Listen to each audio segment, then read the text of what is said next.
어서 오세요. 네, 안녕하세요. 두 분과 함께 시장 분석해 보겠고요. 먼저 종목 OX로 이야기 열어보도록 하겠습니다. 오늘 시장에 눈에 띄었던 종목들 계속 들고 와야 될지 매도하는 타이밍인지. 첫 번째 종목은 ST팜이에요. 올리고핵산에 대한 이야기, 또 그리고 mRNA로 최대 수혜주로 또 꼽혔던 종목이었는데 실적도 좋아지고 있습니다. 과연 탈출할 수 있을지 두 분에게 OX로 여쭤보도록 할게요. 네, ST팜 O 의견 주셨고요. 예. 네.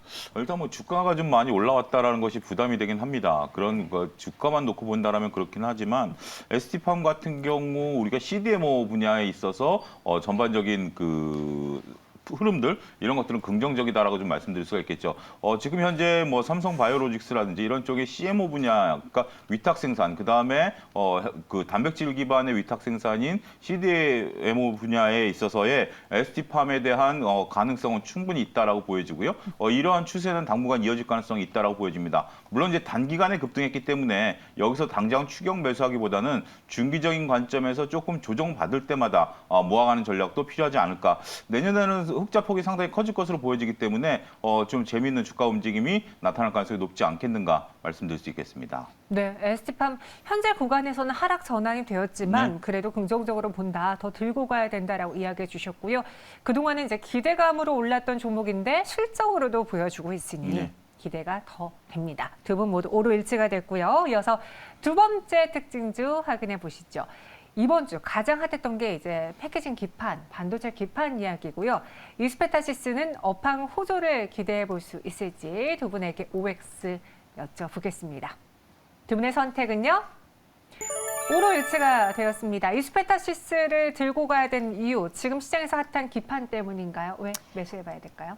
사실 이제 삼성 쪽에 납품되던 뭐 5G 라우터 같은 통신 장비 수주 같은 경우에도 미국의 견제로 인해서 중국 측 부품을 좀 쓰지 말라는 그런 자꾸 제어가 들어오고 있습니다. 그러면은 이런 좀 자리를 잡게 되는 종목들의 경우 장비 수주를 맡게 될 수도 있고, 또 어떻게 보면은 이 PCB 기판도 그렇지만은 이스페타시스 같은 경우에는 적자가 나던 사업을 정리를 했어요. 그래서 올해 흑자 전환을 하면서 이제 전고점을 좀 돌파해 주었는데요.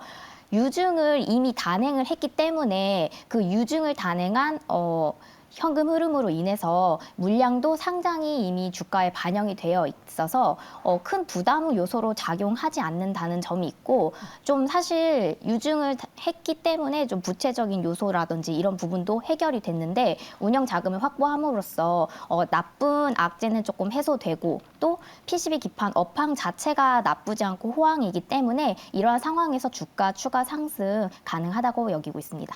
그래서 두 분 모두 오로 일치가 되었고요. 현재 주가는 4% 가깝게 상승하고 있습니다. 오늘 두 분의 의견이 잘 맞네요. 사실 처음 뵈신 거죠? 네, 아니 뭐 그 전에 뭐 사석에서 좀 뵌 적은 있습니다. 아, 그렇습니까? 이 사석이라고 해서 다른 건 아니고 공적인 사석입니다. 네, 예. 압니다. 알죠. 그리고 두 분과는 저희 마감을 산다에서는 처음 뵙는 건데 네. 그래도 지금 두 종목 다 의견이 일치되고 있고요. 마지막도 같을까요? 세 번째 종목 만나보겠습니다. 두산중공업이 오늘까지 4거래 연속 하락하면서 물론 시장이 급격하게 상승하는 건 아니지만 산타랠리를 받지 못하고 있는 두산중공업. 과연 두 분에게는 어떤 종목으로 남을까요? 들고 가실 종목입니까? 매도할 종목입니까? OX 확인해 주시죠. 이번엔 또 X로 일치가 됐는데 사실 이 해상풍력 터빈 뭐 시험 관련 이슈도 있지만 기대할 수 있는 건 또 원전이라는 이벤트잖아요. 내년에 대선을 앞두고 정책에 대해서 또 한번 빛을 보지 않을까 많은 분들이 기대하고 계신데요. 예, 그렇습니다. 일단 뭐 두산중공업이 지금 해상 풍력과 관련된 부분들은 지금 현재 시험 가동 중에 있기 때문에 이러한 부분들이 전반적으로 두산중공업 산업, 두산중공업에 미치는 영향은 그렇게 크지 않을 것으로 보여지고요. 해상 풍력이라는 게 일단은 지금 뭐 어느 정도 시장성이 그렇게 넓은 것도 아닙니다. 그렇기 때문에 뭐 경쟁 회사들 뭐 즐비하게 있고요. 특히 유럽 회사들의 경쟁력은 타의 추종을 불허하기 때문에 이런 부분들을 두산중공업이 치고 나가기에는 치고 나가면서 두산중공업의 주가를 들어 올리기에는 조금 미흡하다 이렇게 좀 말씀드릴 수가 있겠죠. 반면에 말씀하셨다시피 내년도 원전에 대한 기대감 이런 것들은 상존해 있죠. 근데 이게 기대감이지 아직까지 실질적으로 두산중공업이 수혜를 볼 것이다 이렇게 보기는 좀 어렵죠. 한전기술도 마찬가지고요. 한때 이제 관심권에 들어오면서 전반적으로 시세 내기를 했었습니다만 일단은 뭐 좀 두고 보자. 그리고 정권이 바뀐 이후에 원전에 대한 어떤 계획성, 발전성, 그리고 실질적인 수혜 이런 넘어야 될 단계들이 많다 보니까 기대감을 올랐었던 주가가 이제 조정을 받는다라고 보여지고요.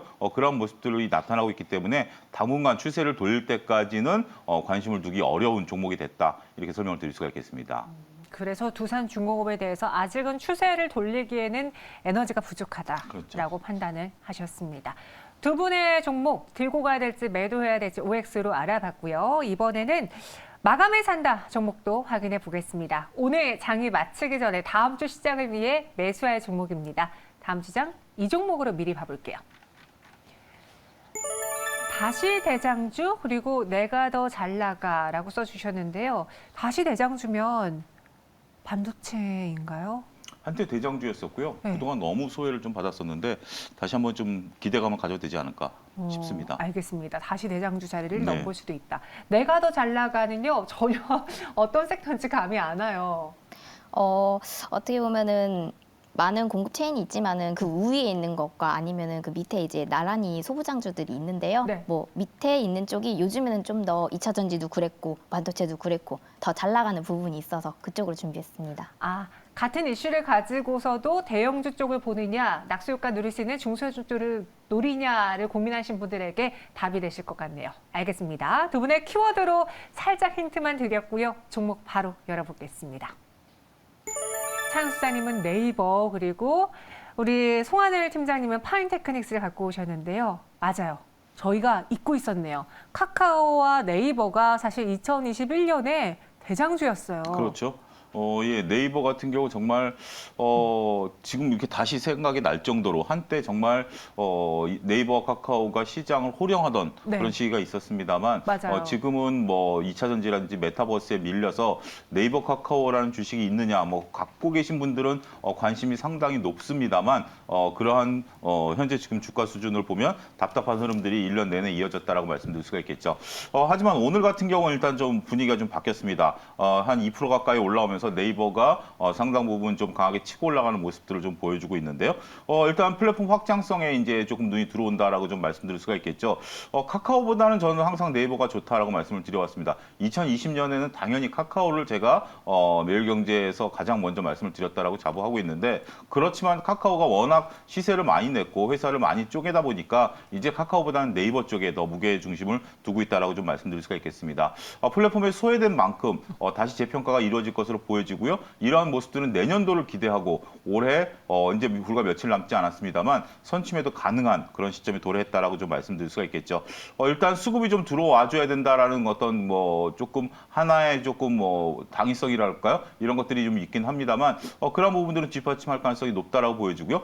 지금 뭐 계속해서 금리 인상에도 불구하고 미국에서 성장주, 기술주들이 그 거침없는 상승 흐름들을 보여주고 있기 때문에 우리가 2020년에 너무 땡겨왔던 것들 2021년에 쉬어준 것이 2022년에 다시 한번 기대를 할 수 있지 않을까 말씀드릴 수가 있겠습니다. 현재 구간대에서 매수는 충분히 가능하다라고 보여지고요. 목표 주가는 45만 원, 손절 라인은 37만 원 제시해드리도록 하겠습니다. 네, 장기간 시세가 소외된 상황이다라고 말씀을 해주셨는데요. 말씀하신 것처럼 2020년 사실 어떻게 보면 코로나 수혜주로 카카오와 그렇죠. 예. 네이버가 많이 올랐고 2021년도까지 성장성을 부여받다가 카카오가 규제 이슈가 불거지면서 네이버도 같이 하락한 그렇죠. 거였잖아요. 예. 그러면은 네이버에 대해서는 이제는 좀 사도 된다라는 의견이시면 카카오도 동일한가요? 아닙니다. 저는 카카오는 좀 단호하게 아니다라고 좀 말씀을 좀 드리는데 단호하게요? 예. 네. 카카오 같은 경우 기대감이 많고 개인 투자 비중이 높습니다. 근데 이제 카카오 같은 경우 여러분들이 카카오로 투자하기 위해서는 카카오 게임, 카카오 뱅크, 페이 그다음에 뭐 여러 가지 직접 투자할 수 있죠. 플랫폼을 아우를 수 있는 것은 카카오고 메타버스의 대장주는 카카오다라고 보는 시각도 있습니다. 근데 카카오는 계속해서 회사를 이렇게 분사할 생각, 그러니까 분사라기보다는 신규 상장할 계획을 갖고 있는 그런 거죠. 옛날에는 한 집에 모여서 다 형제간에 우애 있게 살던 카카오였습니다. 이제 형제들이 우리 표현으로 하면 이제 분가를 한 거죠. 이렇게 분가를 해나가는 카카오기 때문에 뭐 부모님 댁에 홀로 계신 부모님들을 생각하시면 될 것 같습니다. 자식들은 장성해서 나가고 있고요. 부모님들은 조금 쓸쓸하게 조금 시간을 보내고 계신 현실적인 얘기를 들으면 카카오가 바로 그런 연결 실적으로 땡겨오면 되지 않겠느냐라고 반문하시는 분들도 있는데 냉정하게 봐서 연결 실적에 대해서 우리나라 증시에서는 거의 인정을 안 한다라는 관점에서 보면 저는 카카오를 대장주로 봤던 2020년 초반에 그러한 뷰를 이미 버렸다 이렇게 말씀드릴 수 있겠습니다. 단호하게 카카오는 아직이다. 하지만 네이버는 살 때가 됐다라고 평가해 주셨습니다. 2022년도에 또 더 갈 수 있을지 기대해 보겠고요. 우리 송환희 팀장님의 종목 들어볼게요. 내가 더 잘 나가 파인테크닉스. 파인테크닉스 하면은 저희가 또 스마트폰도 생각나고 반도체 이야기도 할 수 있을 텐데 그 안에서 왜 파인테크닉스가 더 잘 나갈 수 있는 건가요? 아무래도 오늘 나오긴 했지만은 삼성 폴더블 폰의 힌지 밑에 있는 메탈 플레이트 분야를 삼성에 독점 공급을 하고 있습니다. 그래서 최근에는 코로나 때문에 아무래도 중국 측에서도 폴더블 폰을 생산하려다가 못한 영향도 있었는데 이제는 조금 코로나도 치료제가 나옴으로써 각자 각국의 이제 업체들이 공장을 가동시키려는 모습을 보여주고 있는데요. 그렇 때문인지 이제 뭐 중업체에서도 화웨이라든지 아니면은 좀 밑에 업체에서도 스마트폰 폴더블 폰의 점유율이 오히려 많이 오르면서 예전에는 뭐 한 6%대, 1%대를 차지했다라면은 이제는 삼성 스마트폰 점유율을 70%대로 떨어뜨릴 만큼 이렇게 맹추격을 하고 있는데요. 그러면은 좀 오히려 장비 수주가 되게 낮아지는 거 아니냐라고 생각할 수 있겠지만은 사실 삼성 쪽에서는 중저가 스마트폰 라인업에서 이미 OLED를 국산 쪽보다는 중국 쪽 부품을 쓰면서 대체해서 원가 절감을 통해서 오히려 폴더블 폰 쪽에 가격을 낮춰서 판매하려는 전략을 시도하고 있습니다. 이렇게 시리즈 가격을 다운해서 출하함으로써 경쟁 업체들이 좀 늘어남으로써 전체적인 시장의 규모 자체가 커지는 효과를 노릴 수가 있었는데요. 파인테크닉스도 여기에 맞춰서 이번에 경기도 쪽 안양 쪽에다가 뭐 사실 신기술 개발 그리고 또 생산 역량 확대를 위해서 이제 건물을 330억 정도에 이제 양수하기로 결정을 했다고 발표를 했는데요. 사실 시장 규모가 이렇게 커지는 만큼 여기에 따라 공급이 따라가줘야지 뭐 나중에 구조적으로 발전할 수 있는 공급 해소, 물량을 받아들일 수 있는 역할을 하기 때문에 이게 참 내년 시장에서도 살아남을 수 있는 그런 기업들의 투자 요소가 아닐까 생각합니다. 그래서 저 같은 경우에는 이제 파인테크닉스는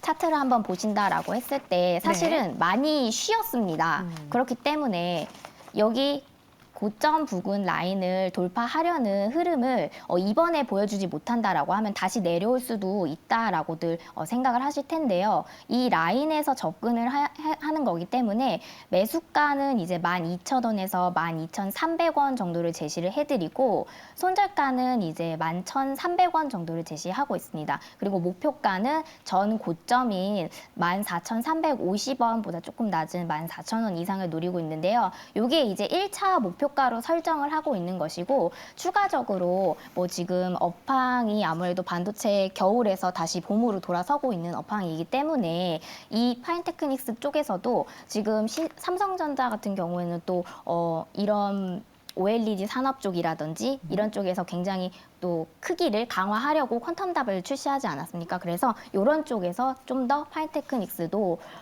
여기에 들어갈 수 있는 OLED가 커지고 또 이제 많아진다라고 할수록 그 밑에 끼워 넣을 수 있는 업체이기 때문에 그 밑에 서플라인에 끼워 들어갈 수 있는 상황이라서 네. 이 종목을 추천하였습니다. 파인테크닉스였습니다. 목표 주가 14,000원 이상, 손절가 11,300원. 그리고 최근에 폴더블 폰주들이 좀 부품주들이 올랐던 게 삼성전자가 폴더블 폰 판매량에 대한 목표치를 또 상향했잖아요. 좋게 보시는지요?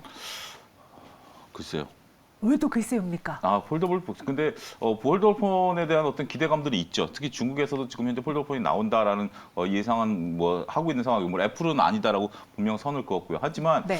우리가 이제 이 폴더블 폰이 그 게임 체인저냐, 아니면 계속해서 나오고 있는 휴대폰의 일정 부분들을 담당하느냐라고 봤을 때는 우리가 폴더블 폰에 대해서 기존에 저 같은 경우 아직까지 휴대폰 그 사용 기간이 남아 있는데 이것을 폴더블로 바꿔야 되는 그러한 정도의 어떤 요소라기보다는 이제 휴대폰에 대해서는 일정 부분 교체 주기에 맞춰서 교체를 하는 그런 정도의 수요밖에 있지 않기 때문에 너무 그렇게 과도한 기대 저는 조금 조심스럽다 말씀드리고 싶습니다. 네, 차윤석 수사님의 의견도 들어봤고요. 네. 두 분과 함께 오늘 시장의 특징주 그리고 마감의 살 종목까지 전해드렸습니다. 마지막으로 마감 동시효과 구간 분위기 확인해 보시면요. 코스피 코스닥 상승하고 있긴 한데 탄력도가 강하진 않습니다. 코스피 0.51% 오름세 3013.57포인트 지나고 있고요. 코스닥은 0.4% 가깝게 오르면서 1007.27포인트 지납니다. 마감 동시효과 함께 하셨습니다.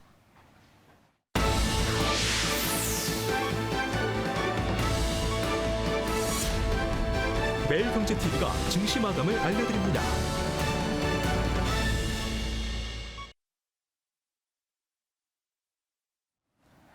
네, 12월 24일 크리스마스 이브에 우리 증시는 장을 마감했습니다. 지금 보시는 건 삼성전자인데요. 사실 삼성전자가 정말 10만 전자, 9만 전자, 8만 전자, 7만 전자, 6만 전자 정말 매번 앞자리가 바뀔 때마다 지지선이 붕괴되는 거 아니냐 많은 투자자분들이 특히 개인 투자자분들이 걱정을 하셨습니다. 그리고 그에 대한 걱정이 주가 하락으로 이어졌다가 분위기가 연말 들어서 바뀌고 있죠. 반도체 그리 심한 겨울은 아닐 것이다라는 것. 디램 가격에 대해서도 우려감이 좀 줄어들었고 또 여기에 폴더블 폰 관련해서도 삼성은 제 할 일을 잘하고 있습니다. 실적으로 보여주면서 이제는 8만 원 선을 다시 회복해내는 삼성전자입니다. 지금 보시는 거는 3개월의 일봉 차트고요. 오늘 장에도 빨간불을 켜면서 종가 형성했습니다. 확인해 보시죠. 이런 삼성전자와 SK하이닉스 반도체 상승에 힘입어서 코스피도 연이어 빨간불을 켜고 있고요. 오늘 장은 0.48% 오른 3012.43포인트로 코스닥은 오늘 구간 0.41% 오른 1007.42포인트로 마감을 했습니다. 수급도 확인해 보시죠. 개인은 오늘 1조 원 넘게 매도했습니다. 코스피 현물 시장에서 매도 포지션을 좀 강하게 잡았고요. 어떻게 보면은 또 연말에 양도세 회피를 위한 개인 투자자들의 매도 물량이 좀 출회되지 않을까 추측해 볼 수 있습니다. 외국인은 1,772억 원의 매수를 그리고 기관은 8,722억 원의 매수 우위를 보였습니다. 코스닥 시장에서 개인 투자자들은요, 오늘장 4,282억 원의 매도를, 이와 달리 외국인과 기관은 1,770억 원, 그리고 2,579억 원의 매수세를 펼쳤습니다. 네, 오늘 시장 간단하게만 전해드렸고요. 이번엔 두 분을 통해서 브리핑해 보도록 하죠. 소장님, 코스피 마감부터 짚어볼까요? 예, 일단 뭐 시가총액 상위 종목들이 대부분 상승하는 그런 모습들을 확인이 됩니다. 삼성전자, SK하이닉스, 조금 전에 말씀드린 네이버 카카오라든지 그다음에 자동차 관련주 등이 전반적으로 큰 시세를 내면서 지수를 견인했다 이렇게 좀 말씀드릴 수가 있겠죠. 안타까운 것은 제약바이오 업체들이 조금 빠졌다라는 것이 시세에 있어서 조금 가밍 요소가 되고 있다라고 말씀드릴 수가 있겠습니다. 역시 연말이 다가올수록 내년도에 대한 기대감 이런 것들 때문에 경기 민감주들의 상승세가 다시 두드러지고 있다라는 것들입니다. 2021년 하반기에는 개별 종목 장세였었죠. 우리가 기억하시다시피 2020 소재라든지 메타버스, NFT 관련 종목들이 계속해서 상승하면서 지수 관련 대형주들, 경기 민감주들이 상당히 오랫동안 소외를 받는 그런 모습들을 보였죠. 삼성전자가 어느덧 10,000원이 올랐습니다. 이렇게 올라오다 보니 나머지 관련주들, 이제 자동차도 좀 꿈틀대죠. 이런 모습들을 보이면서 내년도에 대한 기대감을 가지면서 산타랠리, 크리스마스 이브 오늘 해서 산타랠리가 끝나는 건 아니다라고 보여집니다. 앞으로도 이러한 랠리는 당분간 이어질 것으로 보여지고요. 저는 좀 긍정적으로 본다면 내년 1월 효과까지도 이러한 흐름들은 이끌어갈 가능성도 농후하다라고 좀 말씀드릴 수 있겠습니다. 따라서 지금 시장 약하지 않습니다. 조금 자신감을 갖고 투자해야 되지 않을까 말씀드릴 수 있겠습니다. 네. 이 랠리가 당분간은 이어질 수 있을 것이다. 힘을 내자 이야기해 주셨고요. 송환희 팀장님, 오늘 코스닥 마감은 어땠습니까? 사실 수급은 코스피에 비해 되게 양호한 편입니다. 사실 코스피는 작년 거래대금 대비해 뭐 3분의 1톤 막 정도가 나서 8, 9조 원을 돌고 있는데 연말에 말씀하신 대주주 양도세라든지 여러 악재들 때문에 몸살을 앓고 있는데요. 코스닥은 그에 비해 견조한 수급을 이어주고 있습니다. 뭐 차트도 사실 3일 내내 다시 시초가를 다시 회복하는 모습을 연이어 보여주고 있는데요. 오늘은 시초가를 뛰어넘는 모습까지도 보여주고 있습니다. 반도체 배터리 소부장 국가 핵심 기술로 자리 잡으면서 이쪽 섹터들이 많이 움직여주고 있는데요. 뭐 그 외에는 보안주라든지 뭐 여러 코로나 관련주들 중에 진단 키트주들이 움직여주고 있습니다. 사실 소비 심리를 조금 반영하고 있는 국제 유가가 어느 정도 고점에서 좀 떨어졌다가 바닥을 지지하고 다시 살아나는 모습인데 이렇게 아무래도 소비가 죽지 않으면은 반도체나 뭐 배터리, 2차 전지, 뭐 이런 전기차 수요들이 죽지 않을 거라고 판단한 요소인 것 같은데요. 관련 기업들을 좀 보유 중이신 분들이라고 한다면은 그래도 끌고 가서 좀 더 좋은 수익 내보실 수 있다고 생각합니다. 알겠습니다.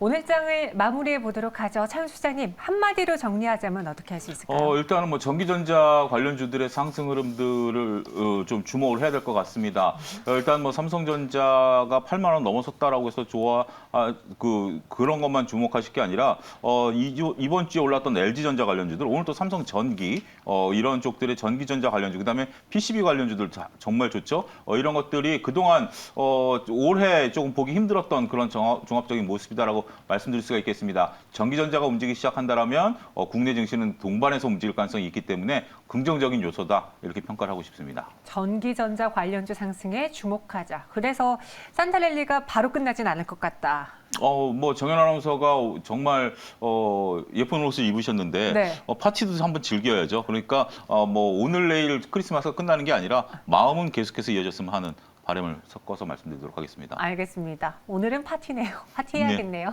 송하늘 팀장님, 다음 주 시장은 어떻게 전망하시나요? 지금 제가 호작 수급이 나쁘지 않다고 말씀드렸는데 지금은 뭐 사실 양으로는 나쁘지만은 뭐 그 균형으로 따지면은 좋은 상황입니다. 그래서 외국인도 뭐 매수를 해주고 있고 선물 시장도 괜찮고, 네, 다 같이 손잡고 너도 나도 증시가 좀 상승하기 위해서는 시장에 자리 잡힌 이런 악재들이 하나씩 사라져야 될 텐데요. 최근에 오미크론이 이제 만약에 확진이 된 이후에는 뭐 항체가 100배나 생긴다는 그런 소식들이 전해지고 있는데 코로나 종식이 진짜로 될 거란 기대감도 상승하고 있습니다. 이렇게 앞으로 남은 악재들, 뭐 물류 대란이라든지 아니면 공급 좀 부족해서라든지 이런 부분들을 해소하는 기업들을 바라본다면은 내일장 뭐가 뜰지 알 수 있을 것 같은데요. 내일장뿐만 아니라 뭐 연말을 다고 연초를 담아서 뭐 우리 시 소장님이 말씀하신 것처럼 좀 다음을 준비하는 해로도 맞이할 수 있게끔 좀 천천히 모아보시길 바랍니다.